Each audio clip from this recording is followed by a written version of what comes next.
What's going on, everybody? Captain Cody Davis here. Welcome to another episode of Tight Splice Charters. Sitting here on beautiful Lake Okeechobee right now, actually in the boat ramp basin, about to pull the boat out and go home. But wanted to take a minute and give you guys a quick fishing report and also let you guys know what's going on out here on the lake.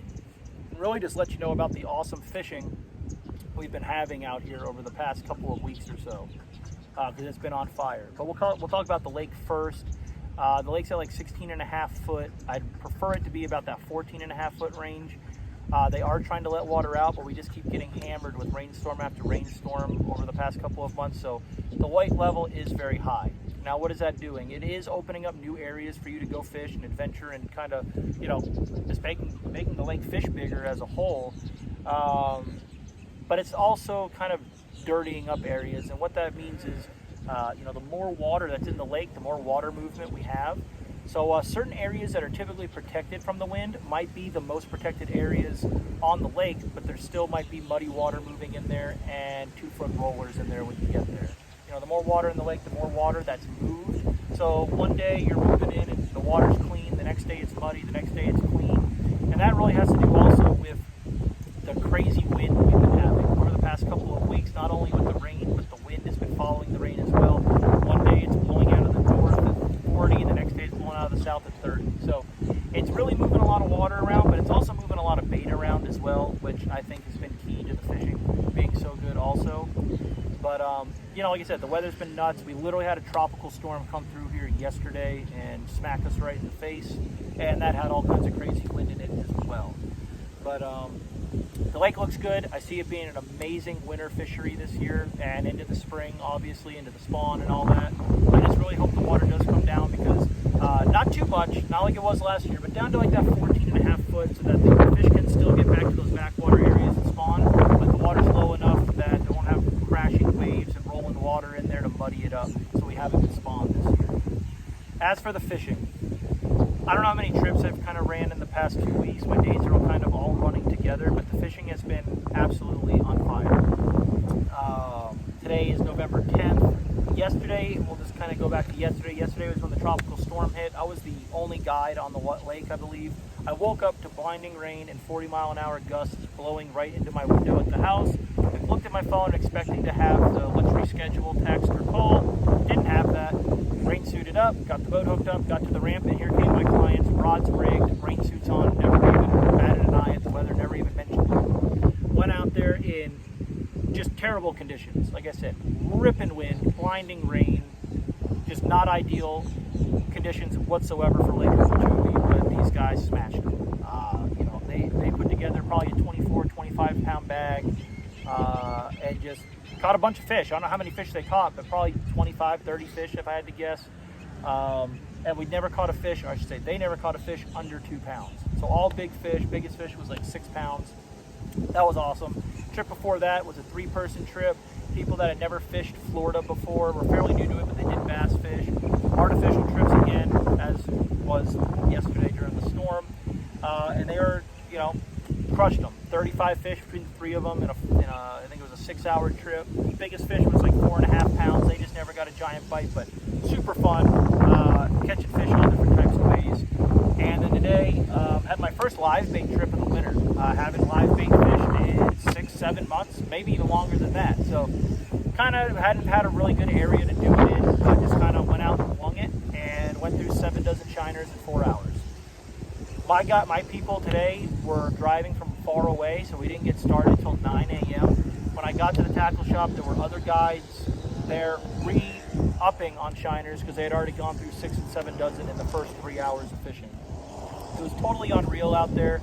There was probably 8 of us guides in kind of one giant circle, and all of us catching fish. I mean, within eyesight of each other, we're all holding fish up, laughing, pointing, everyone's having a good time. And probably a 2.5 hour span, I probably saw 200 fish get caught between all of us boats. Some of them being really big. The biggest fish that was caught on my boat was just over 7 pounds, which is a giant, no doubt. But between all of us, I know one boat caught a 10 3/4, which is just a fish of a lifetime, especially for here on Lake Okeechobee. A bunch of 7s, 8s, I think there was a 9 caught. They're moving in, okay? It was just an insane thing to see. We went through 7 dozen shiners, and literally every single one of them went out and came back in with, you know, dead because they were down a bass's throat. So the live bait fishing is getting ready to pick up. If you're new to bass fishing, if you have family members that you're trying to get into it and really want to showcase something really cool to them, I definitely recommend coming down here and doing a shiner trip. It's just a ton of fun, and when it's fast and furious like it was today, it just makes it just, you know, a hell of a time. I don't think one of our baits sat in the water for longer than a minute and a half. Now, it's not always that on fire, but it can happen, and today was just one of those blessed days. So all of us, you know, caught a bunch of big fish. As far as artificials, we'll kind of jump back to that. A couple of key things have been working. If you're trying to find, you know, if you're into more open water, some sparser grass, throwing a bait like a chatterbait or a rattle trap, a lipless crankbait, has been great for finding schooling fish. Tons of schooling fish to be caught on the lake right now. The problem is you're not going to really catch anything in them over 3 pounds. But it's a ton of fun. Catching them on spooks, like I said, top waters, flukes. You can mix it up and throw like a Carolina rig in there, rattle trap, what have you. And just a ton of fun, keeps you entertained.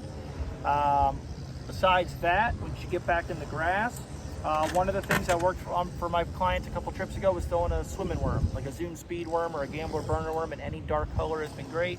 And we've been throwing it on 20-pound mono or 20-pound fluoro, and I think that's kind of a little finesse technique for down here. And the fluoro and mono definitely get you some more bites, especially in that clean water. Throwing that, just kind of dead sticking it around any cattail clumps you can find, has been getting bit, as well as just swimming it through the Kissimmee grass. The further in you get, the thicker stuff, I've been throwing a swim jig. My clients have been throwing a swim jig, and this is what my guys primarily caught that big bag on during the tropical storm yesterday. Like I said, fished during the tropical storm, and they smashed them.